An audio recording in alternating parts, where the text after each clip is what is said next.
কবুতর গুলো হুসাইন রে এত ভালোবাসিয়া হুসাইন বইলা যখন গড়াগড়ি দিছে গো, কবুতরটা ছিল সাদা। এই কবুতর গুলো লাল হয়ে যায় রে বন্ধু।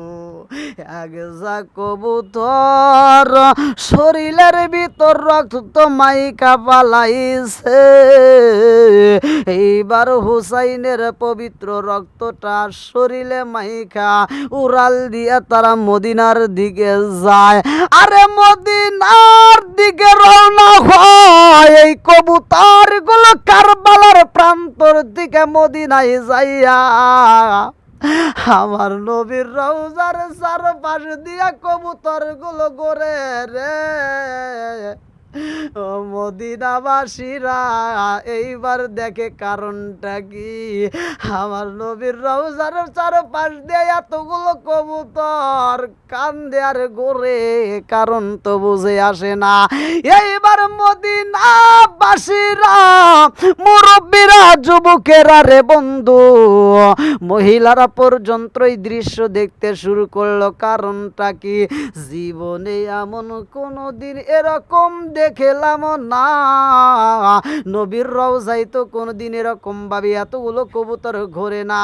আবার এই কবুতর গুলো মদিনায় নবীর রওজার চারপাশ দিয়া ঘোরে।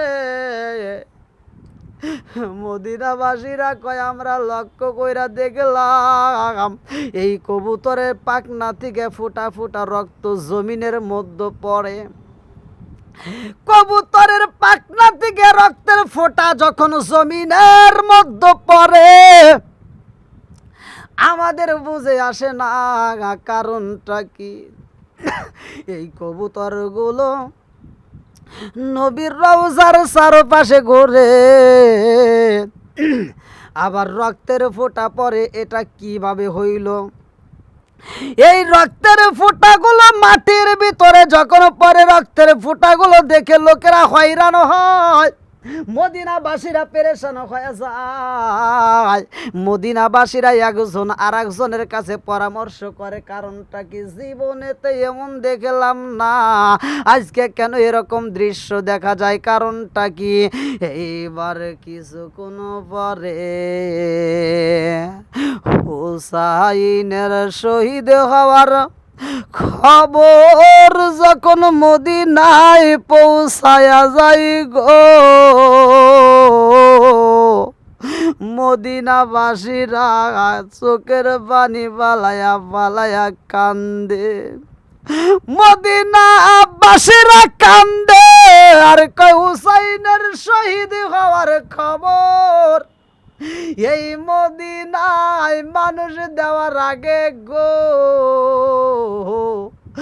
আমরা ওদের ভাষা বুঝি না, এই কবুতর আমাদের মাঝে সর্বপ্রথম পৌঁছায়া দিছে। আরে হুসাইনের শহীদ হওয়ার খবর মানুষ আমাদের কাছে পৌঁছাইছে, তার আগ মুহূর্তে কবুতর গুলো রওজার চারপাশ দিয়ে গুইরা গুইরা রক্তের ফোঁটা বালাইয়া দিছে গো। মদিনাবাসীরা কান্দে আর কয় জীবনে এরকম কবুতর আমরা দেখি নাই। এত সুন্দর সাদা কবুতর গুলো রক্ত দিয়া সর্বশরীর মাইকা লাল হয়ে গেছে গো। এই সাদা কবুতর গুলো রক্তে লাল হয়ে গেছে। ওরে যাও রে জোর কবুতর, ওরে যাও রে জোর কবুতর, মা ফাতিমা কেন্দে কয় হায়রে মা ফাতেমা কেন্দে কয় আজ বুঝি কারবালার আগুন লেগেছে মোর কলিজায়, আজ বুঝি কারবালার আগুন লেগেছে মোর কলিজায়। আল্লাহ বলে ও জিবরাইল, আল্লাহ বলে ও জিবরাইল, বাতাস করো ফাতেমার গায়ে, হায়রে বাতাস করো ফাতেমার গায়ে, ছেলের সুখে জ্বলছে রে আগুন, এই বাতাসে কি ঠান্ডা হয়। ছেলে ধুরারে আমার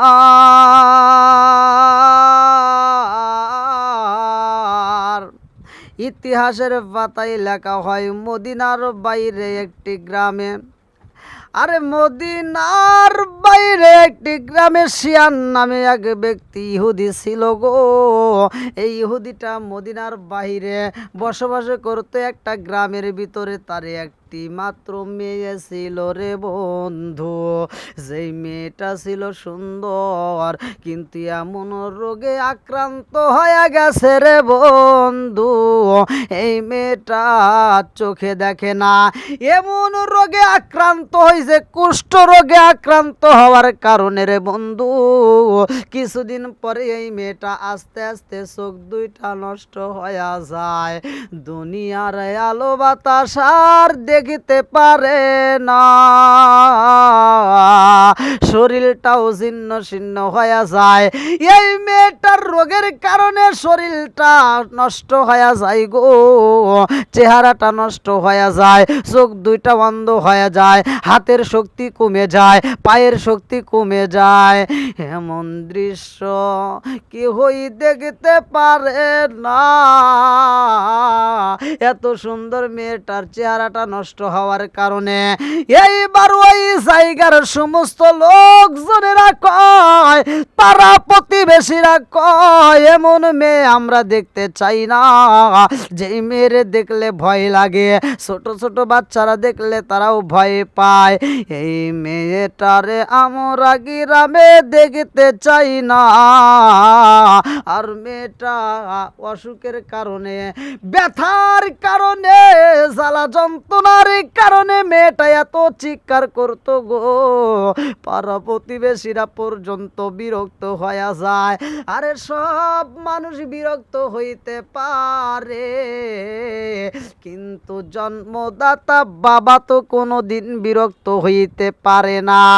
আরে মেয়েটার মা ছিল না রে বন্ধু, বাবা তার এত ভালোবাসতো, এই বাবাটা মেয়ের কষ্ট দেখে সহ্য করতে পারতো না। আর ইহুদি কত চিকিৎসা করে গো,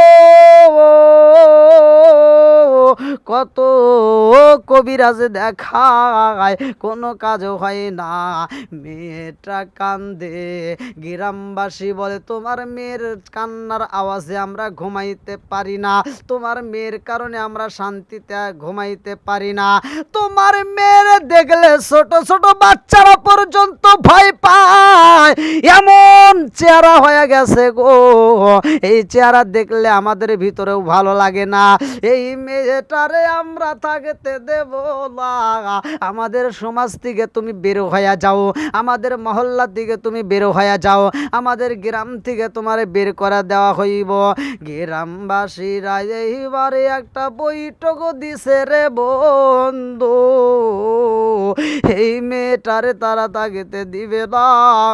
এইবার ইহুদি শিয়ান, এই শিয়ান মেয়েটার মাথায় হাত বুলাইয়া দিয়া মেয়েটারে কয়, মা গো, ও মা, এই জায়গায় আমারে কেউই থাকতে দিবে না, ও মা, এই জমিনে বুঝি আমরা থাকতে পারবো না, চলো যাই, আমরা এইখানে থাকবো না, আমরা দূরবর্তী কোনো একটা জায়গায় যাব। মেয়েরে লইয়া বাবা রওনা দিছে, সারা গ্রামের মানুষ মেয়েটারে ঘৃণা করে গো। একটা মানুষ মেয়েটারে ভালোবাসে, সেটা হলো বাবা। এই জন্যই আমার আল্লাহ বলেছে পৃথিবীতে দুইটা মানুষ স্বার্থ ছাড়া ভালোবাসে, একটা হলো মা আর একটা হলো বাবা। ওয়াকাদা রাব্বুকা আল্লা তা'বুদু ইল্লা ইয়াহু ওয়া বিল ওয়ালিদাইনি ইহসানা। আরে মা বাবাকে ইহসান করো, তাদেরকে দয়া করো, তাদেরকে ভালোবাসো। আমার আল্লাহ বলছে, আমার রসুল বলছে, হুমা জান্নাতুকা মা নারুকা। তোমার মা বাবা তোমার জন্য, মা বাবা তোমার জন্য জান্নাত, মা বাবাই তোমার জন্য জাহান্নাম। এই মেয়েটারে বাবা ভালোবাসা জঙ্গলের ভিতরে নিয়া যাই গো, খেজুরের পাতা দিয়া ছাউনি দিয়া জঙ্গলের ভিতরে একটা ঘর বানাই গাছের পাতা দিয়া। এইবার খেজুরের পাতার ছাউনি দিয়া জঙ্গলের ভিতরে একটা কামরা বানাইয়া পালাইছে। এই মেয়েটার মুখে খাবার দিবে এমন ব্যবস্থা বাপটার নাই। বাপটা মেয়ের বুঝাই, মা গো ও মা, তুমি এইখানে থাকবা, কোথাও যাইবা না, আমি তোমার জন্য খাবারের ব্যবস্থা করব। আরে বাপটা সকাল বেলা পরে বাড়ির থেকে বের হয়ে যাই গো। বাপটা সারাটা দিন এইবার কাজের জন্য বের হয়ে যায়। এইবার বাপটা শহরে যাই, আরে বন্ধু সারাটা দিন কাজ করে, রাত্রিবেলায় সন্ধ্যার দিকে বাড়ি ফিরে জঙ্গলের ভিতরে যাইয়া মেয়েটারে মনের মতো কইরা আদর করে। এই মেয়েটারে গোসল করায়, মেয়েটারে আবার বাপে নিজের হাতে খাওয়াইয়া দেয়। এত আদর করে রে জগৎবাসীরা। এই মেয়েটাকে এরকম ভাবে একদিন দুই দিন নয়, প্রতিদিন বাবা ডিউটি পালন করে। সারাটা দিন বাবা কাজে ব্যস্ত থাকে গো। সন্ধ্যা বেলায় অসুস্থ মেয়ের সামনে আইসা দাঁড়ায়। এ জগৎবাসীরা, বাপটা এত ভালোবাসে, এত চিকিৎসা দেয়, কাজও হয় না। এই মেয়েটাকে আবার জঙ্গলের ভিতর রাইখা বোঝায়, ও মা তোমার কোনো চিন্তা নাই, আমি বাপটা যতদিন বেঁচে আছি আমি তোমার দেখব, তোমার কোনো টেনশন নাই। এই বাবাটা যখন আবার প্রতিদিনের নিয়মে রাস্তায় বের হয়ে যায় গো, এই মেয়েটা এইবার বাড়ির ভিতরে একদিন সন্ধ্যাবেলায় ক্ষুধা লাইগা যায়, বাবার আসার অপেক্ষা করে। রাস্তার দিকে মেয়েটা বৈশা বৈশা কাঁদে গো, বাবার খবর নাই। প্রতিদিন বাবা যেই টাইমে আসে আজকের খবর নাই। এই মেয়েটার বাপটা ওই দিন রাস্তায় আর আসতে পারে না। যেই ব্যক্তির বাড়িতে কাজ করত, কাজের ব্যস্ততার মধ্য দিয়া ওই রাত্রে আর আসতে পারে না। কিন্তু বাবার মনে মানে না। বাপটা চিন্তা করে আমার মেয়েটা না জানি কোন অবস্থায় রয়ে গেছে, বাপের মনে শান্তি নাই। কিন্তু মেয়েটা বাবার জন্য অপেক্ষা করতে করতে কান্না করে। আরে মেয়েটা চোখের পানি পালাইয়া কান্দে, আমার বাপটা যদি না আসে গো, আমার এই জঙ্গলের ভিতরে কে খাওয়াবে? আমার বাপটা যদি না আসে গো, আমারে কে গোসল করাইবে? আমার বাপটা যদি না আসে আমার খেদমতটা করবে কে? প্রতিদিন আমার বাবা আইতো রাস্তা দিয়া, আজকে কেন আমার বাপটা আসে না? মেয়েটা এইবার রাস্তার মাঝে বৈশা কান্দে গো। এই মেয়েটা কানতে কানতে সারাটা রাত যখন পার হয়ে যায়, সকালবেলা ওই মেয়েটার মাথার উপরে একটা গাছ ছিল রে বন্ধু। যেই গাছের নিচে বৈশা মেয়েটা কান্ত, ওই গাছের ভিতর থেকে একটা কান্নার আওয়াজ আসে। এই মেয়েটা কান্নার আওয়াজে পাইছে গো, গাছের নিচে বৈশা মেয়েটা কান্নার আওয়াজ পায়। কে যেন বিলাপ কইরা কইরা কান্দে। এই মেয়েটা চিন্তা করে ব্যাপার কি, গাছের উপর দিকে কান্নার আওয়াজ আসে, এটা নিচ থেকে নয়, এটা ডাইনে থেকে নয়, বামে থেকে নয়, সামনে থেকে নয়, পিছন দিক থেকে নয়, এটা উপর দিক থেকে কান্নার আওয়াজ আসে। কারণটা কি? এই মেয়েটা চিন্তা করে আমি তো অন্ধ, আমি তো চোখে দেখি না।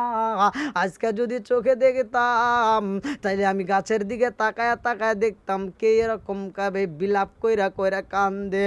যদিও মেয়েটা অন্ধ, তবুও মেয়েটা চেষ্টা করলো গাছের দিকে তাকানোর জন্য। এইবার মেয়েটা গাছের দিকে তাকাইছে গো। গাছের উপরে যেই পাখি ছিল সাদা কবুতর, ওই কবুতরটা রক্ত মাখা শরীর নিয়ে গাছের উপরে বৈশা বিলাপ কইরা কইরা হুসাইন বইলা কান্দে। এই কবুতরের পাখনার ভিতরে থেকে একটা ফোঁটা রক্ত অন্ধ মেয়ের ডান চোখের উপরে যখন পইরা গেছে গো, এই মেয়েটার চোখ সাথে সাথে ভালো হয়ে যায়। একটা চোখ যখন ভালো হয়ে গেছে গো, এইবার মেয়েটার পাখিকে দেখতে পারছে। আহারে এত সুন্দর পাখি গাছের ডালে বসা। এইবার বাম চোখের উপরেও আর এক ফোঁটা পইরা গেছে গো, বাম চোখটাও পরিপূর্ণ ভালো হয়ে গেছে।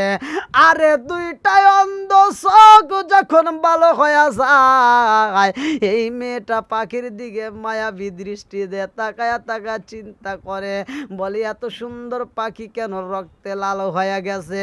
আবার এই পাখির রক্তটাই আবার কেমন রক্ত আমার অন্ধ চোখের উপরে পড়ার সাথে সাথে ভালো হয়ে গেছে।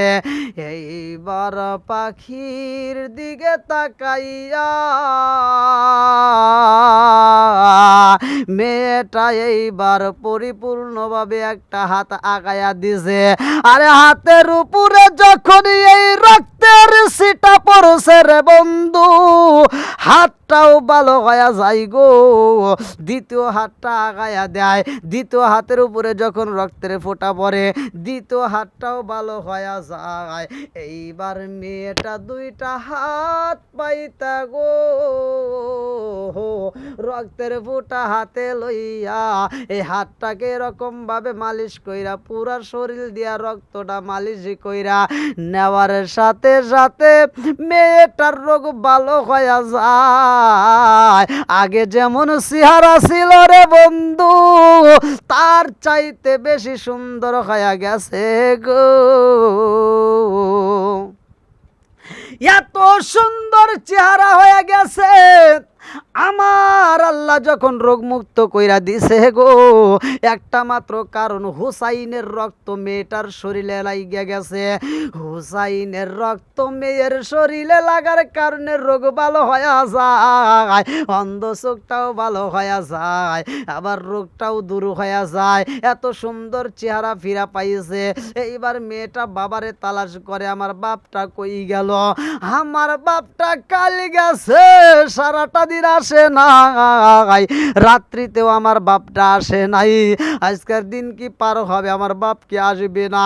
মেয়েটা রাস্তায় বাহির হইয়া বাপরে তালাশ করে রে বন্ধু। যেই রাস্তায় বাবারে তালাশ করে গো, ওই রাস্তা দিয়া বাপটা আসতাইছে। এইবার মেয়েটার দিকে তাকাইয়া বাপটা কান্দার কয়, ও মা তুমি কে গো মা? এই জঙ্গলের ভিতর তোমার কি ঠিকানা? ও মা জানো নি, আমার একটা মেয়েরে আমি রাইখা গেছিলাম জঙ্গলের ভিতরে। মা গো, গত রাত্রে আমি ব্যস্ততার কারণে আমি মেয়েটার সময় দিতে পারি নাই। আমি গত রাত্রে আমার মনিবের কাজ করতে চাই, আমি মেয়েটারে ভালোবাসতে পারি নাই, আমার মেয়েটারে আমি খাওয়াইতে পারি নাই, আমার মেয়েটারে আমি গোসল দিতে পারি নাই, আমার মেয়েটার মাথার চুল আশ্রয় দিতে পারি নাই, আমার মেয়েটাকে আমি আদর করতে পারি নাই, আমার মেয়েটার খবর জানোনি। এইবার মেয়েটা বাবার গলা জড়াইয়া দইরা কান্দে আর কয়, আব্বা আব্বা গো, ও বাবা তুমি কি আমারে চেনো না, আমি তোমার মেয়ে। বাপ কয় মা গো ও মা, তোমার চেহারা এত সুন্দর হইল কেমনে? তুমি তো ছিলাই অন্ধ, তোমার চোখটা কেমনে ভালো হইল? তোমার শরীরে ছিল কুষ্ঠ রোগ, তোমার হাতে কোনো বল ছিল না, পায়ে কোনো শক্তি ছিল না, তুমি এগুলো কেমনে ফিরে পাইলা? মেয়েটা কান্দে আর কয় আব্বা গো ও বাবা, এই জঙ্গলের ভিতরে ওই গাছের উপরে একটা পাখি পাইলাম, একটা কবুতর, সাদা কবুতর। কবুতরটা সারা শরীরে রক্ত মাইখা গাছের ডালে বইসা কান্দে। আব্বা গো ওই কবুতরের পাখনা থেকে রে আব্বা একটা ফোঁটা রক্ত যখন আমার চোখের উপর পড়ছে চোখ ভালো হয়ে যায়, হাতের উপর পড়ছে হাত ভালো হয়, পায়ের উপর পড়লে পা ভালো হয়ে যায়। ওই রক্তগুলো আমি সর্বশরীরে মালিশ করছি, আমার সর্বশরীরের রোগ মুক্তি পাইছি। এইবার বাপ বলে মা ও মা, এই রক্ত কেমন রক্ত, কোথার দিকে পাইলা, আমি একটু দেখতে চাই।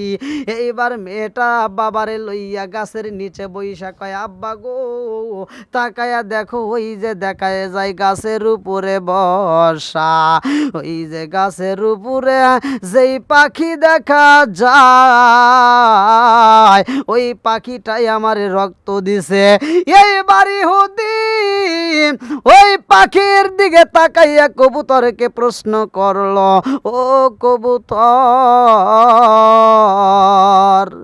তুমি আমার মেয়ের রক্ত দিছো কারণটি?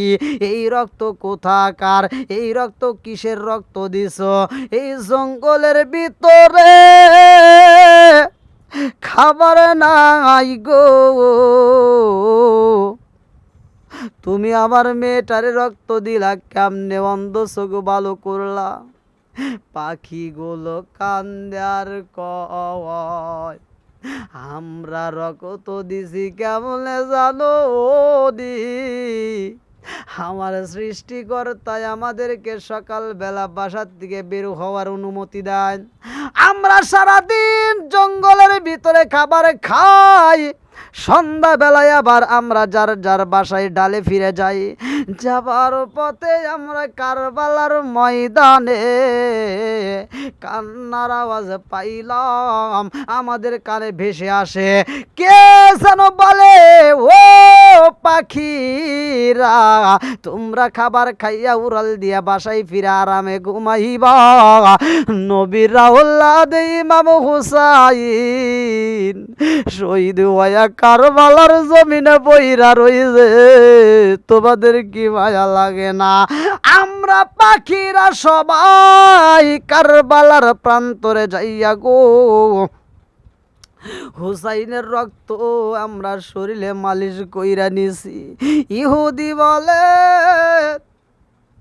ও কবুতর শুইনা নাও, আমার রাসূলে করিম সাল্লাল্লাহু আলাইহি ওয়াসাল্লাম হকের পথে না থাকলে, ইমাম হুসাইন রাদিয়াল্লাহু আনহু হকের পথে না থাকলে এই রক্তের এত বরকত হইতো না। আমার নবী হকের পথে ছিল, ইমাম হুসাইন হকের পথে ছিল, ইমাম হুসাইন হকের পথে জীবন দেওয়ার কারণে রে এই রক্তের এত পাওয়ার হইছে, এই রক্তের এত দাম হইছে। হকের পথে থাকার কারণে এই রক্ত লইয়া গো তুমি আমার মেয়ের অন্ধ চোখে দিছাও, বিদায় আমার মেয়ের অন্ধ চোখ ভালো হয়ে গেছে। ও কবুতর আর দেরি করা যাবে না, এই মুহূর্তে আমরা মুসলমান হইতে চাই, আমরা বাপ বেটি দুজনেই এখন কালেমা পড়ব, চিৎকার মেরে কন্যা আল্লাহু আকবার।